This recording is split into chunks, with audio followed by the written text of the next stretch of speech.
Libby, welcome. I'm not going to ask you to take a side on that. Thank you. But it clearly is occupying a fair amount of time and effort in Washington right now. You are a public policy expert. What does it do to the business of Washington? What can and can't get done in this world? And let's start with U.S. trade with China.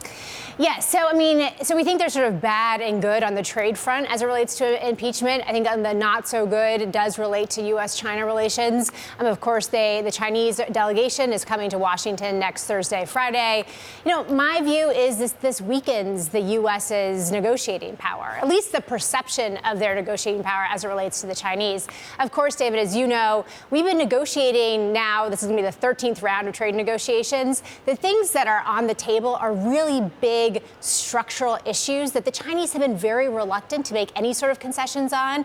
And I think our view is this makes them even more reluctant to make those difficult structural concessions. And this 13th round of negotiations comes against a larger backdrop. This has been going on for more than 18 months now, with the U.S. imposing tariffs and ramping up tariffs on more goods and higher levels. And we have more yet to come, scheduled October 15, December 15. Yes. So this is getting worse in some respects. Yeah, and I think that's our view here. I think the market has become a little bit sanguine yet again with the hope that President Trump will reverse those scheduled tariffs, or at least not necessarily follow through with them.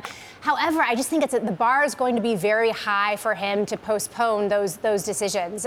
Just based again on this view of President Trump that has been very long-standing, that the United States is getting short shrift on trade, and he believes that he needs to rectify that.